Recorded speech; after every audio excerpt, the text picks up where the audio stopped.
L'émotion ténèbre et la raison élève. Cette dichotomie, je l'ai compris, Nous avons usé paille et sandales sur le même chemin caillouteux de l'école coranique. En France, quand je suis arrivé, il y avait honte de se dire antillais.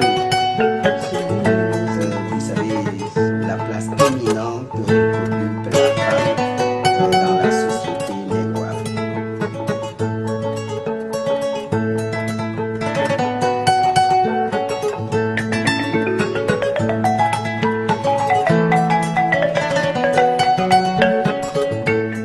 Bonsoir, bienvenue dans votre grande émission Chant littéraire. Ce soir, sous le drapeau des manufactures sénégalaises des arts décoratifs de Thiès, nous recevons et nous allons à la rencontre des vers. Bonsoir, monsieur Bokar Diallo. Bonsoir, Mamoussa. Comment vous allez? Ça va bien? Ça va, alhamdoulilah. Monsieur Diallo, et qui est Bokar Amadou Diallo? Oui, avant tout d'abord, bon, moi je suis né dans un petit village qui s'appelle Fourdou, dans la région de Matam. J'ai fait là-bas mes études élémentaires, mais aussi des études secondaires à Vélingara Perlo. Mais aussi, j'ai obtenu mon baccalauréat littéraire en série L2 au lycée de Richard Toll. Diplômé en lettres arts et civilisation à l'université Iba Der Thiam de Thiès, je me suis lancé dans le domaine du journalisme en tant que journaliste reporter chroniqueur. Ah, c'est bien ça. Pourquoi le choix de ce titre du livre, L'optimisme poétique? Donc l'optimisme poétique, ça me vient de mon propre nom. Par exemple, Bokar Amadou Diallo, c'est Bad l'éternel optimiste. C'est mon nom de plume. Quand on dit l'optimiste, ça me vient d'un mentor qui s'appelle Tchonia, qui nous disait qu'il faut être toujours des éternels optimistes. Lorsque j'avais envie de publier mon recueil de poèmes, qui s'appelle mon recueil de poèmes, je n'avais pas un titre.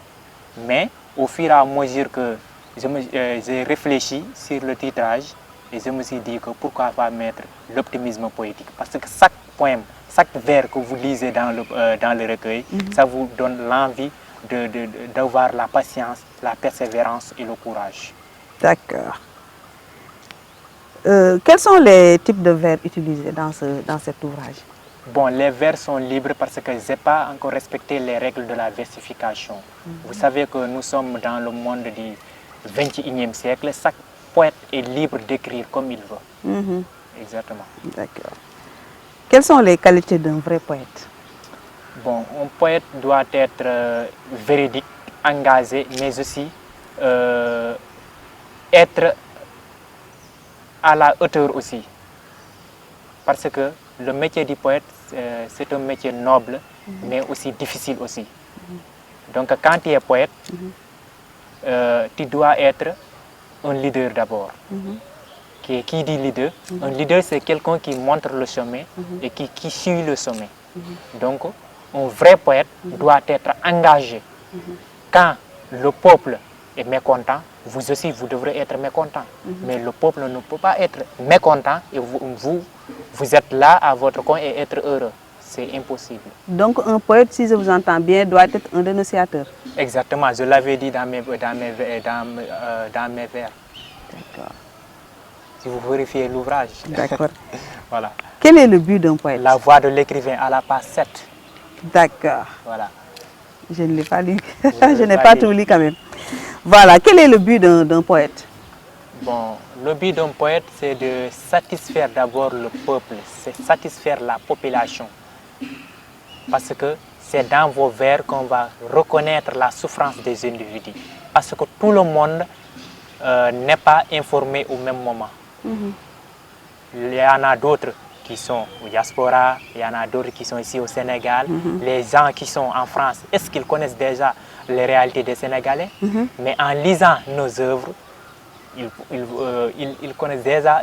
connaîtront déjà nos réalités. Oui. Les gens qui sont en France, comme Fatou Diom, les écrivains de la migritude qu'on appelle, comme Fatou Diom, les gens qui sont en France en train de se révolter. Est-ce que si ce n'était pas ces écrivains-là, est-ce qu'on connaîtra la réalité ou bien la réalité des Occidentaux?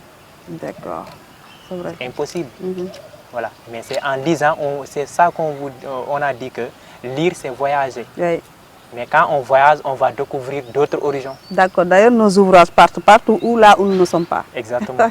Ça, c'est vrai. Pensez-vous que le poète ne trouve son inspiration que dans le sentiment? Non, comme vous avez l'habitude de le dire, nous, on a l'habitude de voir ou bien d'entendre aussi nos poètes comme Léopold Sédar Senghor, les poètes comme Paul Éluard et les autres poètes, entre autres, pour citer que ces poètes-là. Auparavant, les poètes, ils se focalisaient uniquement sur l'amour. Quand on parle d'amour, on parle de sentiment, l'amour sentimental. Ils focalisaient leurs poèmes sur l'amour. Rarement vous voyez des poèmes qui se révoltent les maux de la société, mais les poètes du XXIe siècle, à partir de 21e siècle, non, 18e, 19e, les poètes commencent à révolter les maux de la société. Donc le poète inspire partout, même dans le vide, le poète inspire. D'accord. Est-ce que vous fréquentez les slameurs? Bien sûr, j'ai beaucoup d'amis slameurs. Je peux citer même beaucoup de groupes comme Océan des mots, Pensée poétique SN, et d'autres comme les jeunes écrivains de l'université Iba Der Thiam de Thiès. Il y a beaucoup de slameurs là-bas. Des slameurs comme Damsele Slameur, Gaël Prési, Bébé Fa, etc. etc. Donc ce sont des grands slameurs reconnus partout. D'accord. Quel sentiment le poète fait-il naître chez le lecteur? C'est le sentiment d'optimisme et de résilience, mais aussi la persévérance et le courage. Et la confiance en soi, surtout. D'accord. Exactement. Vous ne pensez pas que souvent quand un lecteur ou bien un poète ou bien un écrivain en l'air écoute des vers ou bien écrit des vers ou bien lit un de vos vers, se sent un peu concerné? Bien sûr. C'est ça la véracité ou bien c'est ça le pouvoir de l'écriture. Un vrai poète, quand on lit ses vers, même un enfant de 5 ans devra sentir dedans. Mais on ne peut pas écrire des vers alors qu'on ne sent pas dedans. Ces vers tomberont dans la veine en fait. Donc quand vous écrivez au point, il faut prendre le temps d'inspirer la population pour permettre à chacun de nous, quand il va, même si c'est des vers tu vas sentir dedans. D'accord. Êtes-vous aidé de quelqu'un pour écrire votre livre? Bien sûr, par des conseils. Mais j'ai écrit l'ouvrage moi-même, mais parfois on a besoin des conseils parce que nul n'est parfait. Voilà, on a besoin d'être conseillé. J'ai fréquenté beaucoup de groupes comme je l'ai cité tout à l'heure. Voilà, j'ai été encadré aussi par des professeurs, j'écrivais des textes et ils vont me corriger les fautes d'orthographe, fautes de grammaire et les mal dits aussi, parce qu'on n'est pas parfait. Oui, ça c'est vrai. Exactement. Moi aussi j'ai commencé par là. Voilà. À cette occasion, je salue M. Racine Senghor qui a été mon professeur de français et mon conseiller culturel. Voilà, M. Diallo, c'est quoi le thème du livre? Le thème, c'est le thème de l'espoir, surtout. Parce que les jeunes, beaucoup de jeunes ont le désespoir, surtout dans leur pays, ici au Sénégal. L'optimisme poétique vous donne le sentiment de résilience, d'avoir le courage, mais surtout la persévérance. C'est le thème de l'espoir qui domine dans l'œuvre. Et je conseille à tous ces gens qui ont la déception amoureuse, le désespoir, de bien lire l'ouvrage. D'accord. Mais vous ne pensez pas, de notre côté, vous deviez écrire un poème qui renforce les jeunes à rester dans ce pays? Bien sûr, l'immigration clandestine, c'est dedans. Il y a beaucoup de poèmes qui sont dedans. J'ai déjà écrit sur la page de couverture, ce présent recueil sera le reflet de la vie en société et l'explosion des tares. Il sillonne toutes les fonctions de la poésie. De manière circonspecte, vous restaurer cet optimisme et redonner confiance. D'accord. Exactement. Ça, c'est vrai. Est-ce votre première publication? Bien sûr. C'est mon premier recueil de poèmes publié le 31 août. D'accord. Exactement. On vous a déjà primé quelque part? Prenez? Primé? Primé, Ouais. non, non, non, non. Vous n'avez pas participé à un concours littéraire? Non, non, non. D'accord. Toujours dans la poésie, je voudrais savoir que dans votre recueil, je crois que... Non, je vais poser ça après. Travaillez-vous avec d'autres éditeurs? Ou bien vous avez travaillé avec un seul éditeur? Non, j'ai travaillé avec un seul éditeur. J'ai contacté d'autres éditeurs, mais bon, on n'avait pas pu trouver l'accord en fait. D'accord. Mais bon, au fur et à mesure que bon, dans les autres poèmes ou bien dans les autres ouvrages, je travaillerai avec les gens comme... Je ne veux pas citer les noms pour faire la publicité, mais je travaillerai avec d'autres éditeurs, Inch'Allah. D'accord, Inch'Allah. Projetez-vous d'en publier d'autres? Si oui, toujours la poésie ou bien dans d'autres domaines? Oui, je préfère publier au minimum un roman. D'accord. Mais aussi des œuvres de développement personnel, comme vous l'avez dit tout à l'heure, pour donner aux jeunes la confiance, comment gagner de l'argent, les choses qu'on ne peut pas apprendre à l'école aussi. Donc je veux me tourner sur ces œuvres-là pour permettre aux jeunes d'avoir le courage, aimer le travail aussi. D'accord. Vous avez terminé vos études ou bien vous continuez à étudier? Pour l'instant, je suis diplômé en lettres, arts et civilisation. Par défaut de master, on a perdu l'année. C'est cette année-là ou bien l'année prochaine qu'on va déposer les autres masters comme UGB, UCAD, Ziguinchor, etc. D'accord. Monsieur Diallo, être écrivain pour vous, c'est plus un plaisir ou bien une passion? Je dirais que c'est une passion. C'est une passion. Parce que dès le bas âge, bon, je pratiquais l'écriture, mais je ne connaissais pas l'importance de l'écriture. Je le pratiquais, mais je ne connaissais pas l'importance. Pourquoi?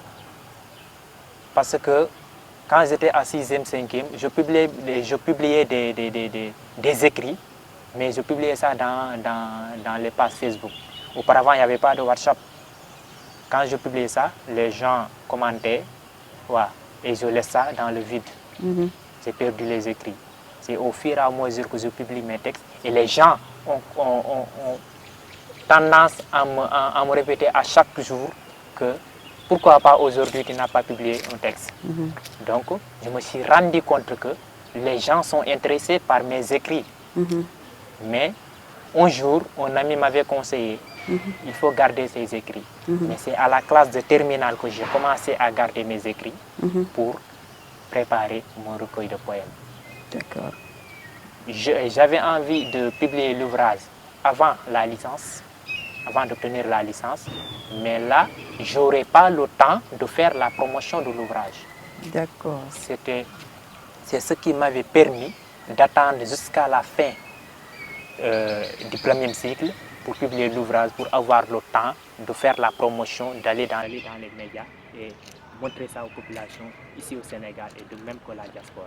D'accord. Exactement. Avez-vous une autre passion que l'écriture?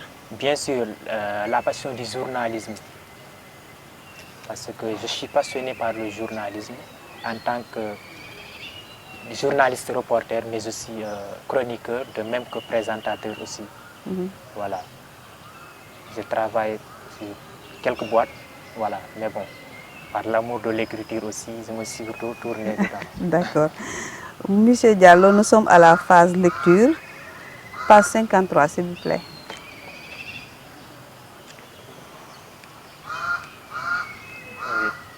Lisez-nous. L'insécurité dans mon pays. On ne peut pas dormir parce que l'esprit est perturbé. Chaque jour, des maux de tête à n'en plus finir. Il ne reste que des tristes souvenirs dont les mêmes mots qui se répètent. Tué, agressé. Où sommes-nous? Un pays qu'on appelle Teranga, mais aujourd'hui devenu un pays de la Rayanga. On tue les humains comme des animaux et pourtant la justice est en face avec tous ces mots. Où sommes-nous? Dans un pays où aller à l'école est devenu une contrainte, dont on tue sur la route des centaines. mes sœurs violées, mes frères agressés, mes amis tués. Où sommes-nous? L'insécurité s'installe. Aller à la boutique, c'est fatigant. Parce qu'on est devenus tous négligents. C'est une question qui mérite une urgence. Waouh. Voilà. Commentez-nous là ça. Donc, comme on l'avait dit, il y a beaucoup d'insécurité ici dans notre pays. Nos sœurs sont violées. Nos frères sont agressés. À la boutique même aller à la boutique même est devenu fatigant. On n'ose pas d'aller à partir de minuit, nous seuls. On nous agresse. Osez-vous de prendre votre sac à main et prendre les territoires de Thiès? Jamais. Donc il y a beaucoup d'insécurité ici. Revenir à 1h du matin, c'est devenu une autre chose. Donc il faut qu'on règle, c'est une question qui mérite d'être négligée et nous demandons au gouvernement et à tous ceux qui doivent renforcer la sécurité de notre pays. Que ce soit dans les villages, que ce soit dans les villes, etc., dans les banlieues, etc., surtout les banlieues. Exactement. Monsieur Diallo, pour ceux qui viennent de nous prendre en route, vous êtes dans votre grande émission Chant littéraire. Et ce soir, nous recevons un grand poète. Certes, c'est un jeune, mais vraiment qui a du talent, monsieur Amadou Bokar Diallo. Monsieur Amadou Bokar Diallo, pourquoi les élèves ne lisent plus? Donc, je disais ça, c'est entre guillemets, c'est du tayalisme. Le gars, il est dans tayal, entre guillemets, en Wolof. Comme on l'avait dit, les gens ont tendance à télécharger les œuvres dans le téléphone portable. Voilà. Mais là, ça ne suffit pas en fait. Donc, pour vouloir comprendre, pour comprendre mieux l'œuvre, il faut prendre le temps d'avoir le format physique et prenez votre stylo et notez. Parce que c'est ça qui va vous permettre de mieux comprendre l'œuvre. Mais tout le monde, on a tous des téléphones et des ordinateurs, etc., etc. Mais si on a tendance toujours à lire dans les plateformes numériques, bon, les œuvres physiques tomberont dans le vent. Exactement. Donc il faut aller à la bibliothèque et essayer de pratiquer. Essayez de prendre votre temps parce que vous avez resté 3 mois sans écrire. J'avais perdu les mots, mais retour à la bibliothèque de l'Université Iba Der Thiam de Thiès m'avait permis de retrouver la voie. J'avais resté 3 mois, je ne pouvais même pas écrire des vers. C'était dû à manque de lecture, parce que je me lisais à travers des ouvrages numériques. Donc là, c'est très dangereux. Ah oui, c'est très dangereux. Voilà. Donc je conseille à tous les enfants, les élèves, les étudiants, mais aussi les professionnels de bien lire. Même dans le secteur du journalisme, si on ne lit pas, on ne peut pas continuer. Il faut lire pour soutenir, pour écrire des rédactions de mémoire. Il faut lire pour savoir les vraies sources. Donc la lecture, elle est essentielle. Pourquoi pas dans l'islam et le Coran, etc. Non, dans l'islam et le christianisme, le bouddhisme, etc. On nous amène des œuvres sacrées. Ouais. C'est pour permettre à ces gens... Le livre est toujours présent. Exactement. Et il y avait un gars qui s'appelle Tidjane Anne qui disait que en matière d'administration, seuls les écrits parlent. Ouais. Donc, en lisant les écrits, avant de lire, il faut écrire. Donc, mais quand on écrit, il faut lire aussi. Voilà. Exactement. Ça, c'est vrai. Exactement. Pour nos amours du poème, pour nos amours de la poésie, vous allez être bien servis. La page suivante, lisez-nous le poème. Page suivante. C'est bon, ça là. C'est pas l'éducation de mon pays. L'éducation de mon pays est bafouée, avec des gens qui ne connaissent même pas sa valeur. Un système corrompu et minimisé, ils nous mettent toujours dans la chaleur. Et pourtant, ils sont dans leur bureau avec des ordinateurs. Chaque jour des revendications, mais toujours pas de solution. Des diplômés dans le chômage et et les incompétents qui nous parlent toujours le même langage. On nous parle du plan Sénégal pour l'émergence, alors qu'il reste toujours des choses qui restent dans la négligence. Monsieur Diallo, êtes-vous révolté? Bien sûr. Et qu'est-ce que vous nous proposez?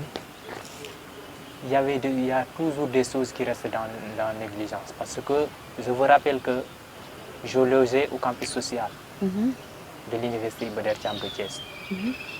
Là-bas, des étudiants souffrent en fait.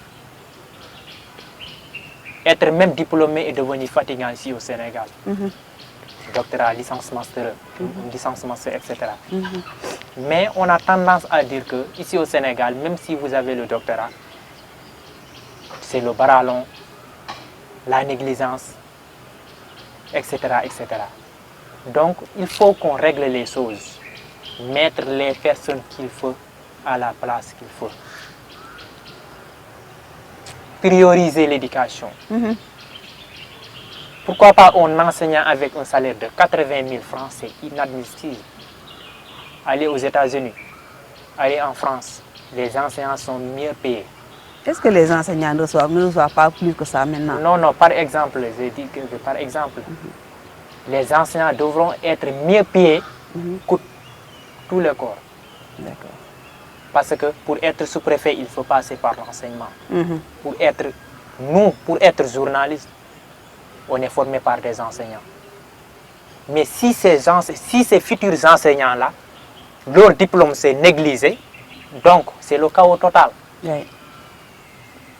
Donc avant de parler de l'émergence pour notre pays, il faut d'abord régler les choses qui ne vont pas. C'est ça l'importance. Donc pour moi, il faut régler les urgences avant de procéder vers l'émergence. Mais les urgences à l'université, c'est quoi? Problème de restauration, problème de logement. À l'université Iba Der Thiam de Thiès, il y a problème de logement. Plus de 10 000 et quelques étudiants sur des pavillons. Des étudiants qui se dorment à 10 par chambre, 10 personnes. C'est trop. La nourriture, on n'en parle plus. Les cours, les conditions de vie, etc. Donc il y a beaucoup de choses à régler dans les universités. De même que dans nos écoles, que ce soit écoles primaires, les collèges et les lycées. Donc il faut que le gouvernement, de même que la population aussi, la population locale, je ne dirais pas tout simplement le gouvernement, mais nous aussi nous sommes impliqués dans l'éducation de nos enfants.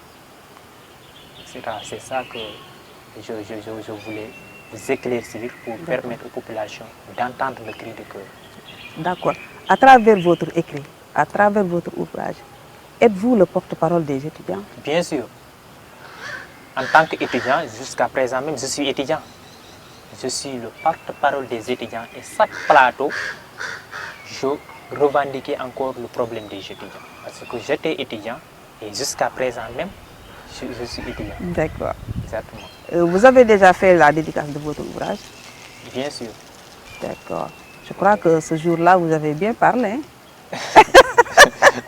Parce qu'il faut vous faire entendre, hein? Vous êtes jeune. Vous pouvez... Notre cérémonie de dédicace, oui. Non, pas encore. Tu ne l'as pas encore fait? Pas encore. Il faut faire ça. Ça va vous donner l'occasion d'être bien entendu, bon, de porter le flambeau pour les jeunes étudiants et les autorités aussi vont vous entendre. Pourquoi pas? Je vais lire quelque part, Monsieur Diallo, vous avez, pour les remerciements, vous avez dit, je souhaite également remercier tous les membres et administrateurs groupe WhatsApp pour la poésie, jeunes écrivains de l'université Iba Der Thiam de Thiès, pensée poétique au saillant des mots, le cercle des jeunes littéraires d'Afrique, ainsi que tous les poètes et slameurs qui m'ont aidé grâce à leurs conseils. Quelle relation tissez-vous avec les groupes WhatsApp et les jeunes écrivains que vous parlez?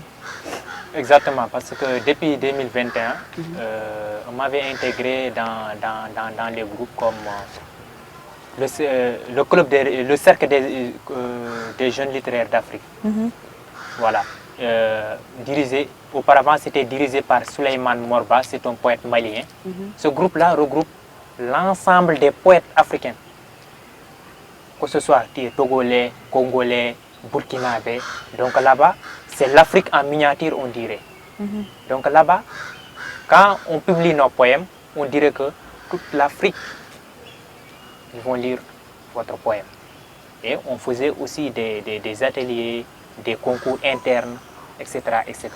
Mais c'est à travers ces ateliers-là qui m'ont permis, parce que je voyais des jeunes comme moi qui publiaient des ouvrages et j'ai dit pourquoi pas moi aussi. À quoi sert écrire des centaines de poèmes et les laisser dans le vide? Ça n'a pas de sens. Quand vous écrivez des poèmes, donc il faut les regrouper et sortir un recueil de poèmes, même si c'est difficile, mais il faut les sortir. Pour permettre à la population de bien lire vos poèmes. En ce qui concerne la pensée poétique et CERN, c'était un ami qui s'appelle Le Pirois. Je le salue de passage depuis la France. Il était là, à l'université Iba Der Thiam de Thiès. Donc lui, c'est lui qui m'avait envoyé le numéro de l'administrateur qui s'appelle Balla Moussa Kamara. Voilà, c'était l'administrateur. Là-bas, on faisait mais là-bas, ils avaient plus d'inspiration que dans le groupe Pensée Poétique et Scène. Pourquoi pas? Parce que là-bas, on faisait on avait tendance à remarquer que les gens ne lisent plus. Donc, quand il y avait des manifestations, nous, chacun de nous va écrire 3 vers ou bien 4 vers et on va déclamer ça. D'accord. Et on va en faire ça et on va monter ça dans notre chaîne YouTube. On va faire ça une vidéo, voilà, avec tous les poèmes, et on va partager ça dans les plateformes. Vous allez nous clamer le dernier poème. Océan des mots aussi, il avait écrit un recueil collectif dirigé par Sekti Diane depuis l'Espagne. Voilà. Donc lui aussi, je le salue de passage. D'accord. Pour le dernier poème, page 50. 50.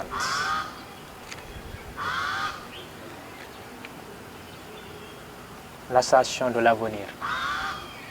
Le chemin est devenu compliqué, parsemé de nombreux pépins, et un avenir qui reste toujours incertain, des jours et des nuits à méditer, pour trouver des moyens de s'en sortir, sans jamais penser à finir. Plus on avance, plus cela devient compliqué. Certains commencent à se décourager. Peut-être un jour récolteront-on les fruits du bonheur. Et nous libérons-nous de la charge de la chaleur, courage, patience, persévérance, croyance, l'esprit optimiste pour surmonter les obstacles. Demain sera un autre jour et chacun aura son tour. Commentez. Il ne faut pas désespérer vite. Chacun de nous aura son tour. Demain, nous allons gouverner le monde. Aujourd'hui, on est jeunes, mais demain, nous gouvernerons le monde. Il faut avoir la croyance, la confiance en soi. Parce que il y a beaucoup de métiers. Être président de la République ne s'apprend pas. Mais ce sont nos qualités qui vont nous pousser à être un président de la République. Être leader, ça ne s'apprend pas. Non, non. On n'est pas leader, mais on apprend à être un vrai leader. Donc, croyons en nous. L'âge ne compte pas. On peut avoir 18 ans et incarner l'esprit d'un leader. C'est vrai. Je suis vraiment désolé quand les jeunes disent que moi, pour l'instant, je suis jeune. Je ne peux pas incarner l'esprit d'un leader. Là, c'est faux. Excuse-moi pour le terme. Quand on est jeune, c'est là qu'on a tendance à avoir la vraie vie. Parce que c'est à partir de 18 ans vers 25 ans qu'on peut construire notre avenir. Quand on ne construit pas notre avenir à partir de 18 ans vers 25 ans, notre jeunesse est tombée dans l'oubli. Parce qu'à partir de l'âge de 30 ans, on va s'occuper de nos enfants, de notre famille, etc., de nos parents. On n'aura pas le temps de travail, d'aller de l'avant. D'accord. Exactement. Je vous laisse conclure. Donc, je remercie tout le monde Mais je vous remercie encore pour l'invitation. Je remercie à tous les professeurs de l'Université Iba Der Thiam de Thiès.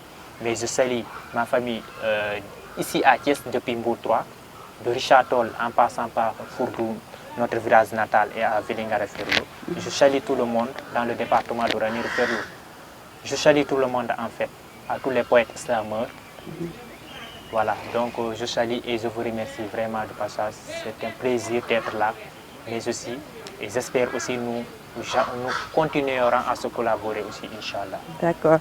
Le plaisir est partagé. Merci beaucoup à notre invité du jour, M. Bokar Amadou Diallo. C'était tout pour Champ littéraire aujourd'hui. Merci à mon technicien, M. Moussa Mbaye et son équipe. Un big merci à l'endroit du directeur général des manufactures sénégalaises des arts décoratifs de Thiès, M. Alice Diouf et son équipe. Merci à mon tailleur Djibi Ndiaye Sofraco. Merci à Mme Foulard, Mme Fall, Mme Gueye, marché central. Merci d'avoir été des nôtres. Nous vous retrouvons dans 15 jours. En attendant, je vous laisse avec ce qui vous permet de vivre 1000 vies au lieu d'une, la littérature. Prenez soin de vous. L'émotion est nègre et la raison est laide. Cette dichotomie, je l'ai Nous avons usé paille et sandales sur le même chemin caillouteux de l'école de Coran. Sans France, quand je suis arrivé,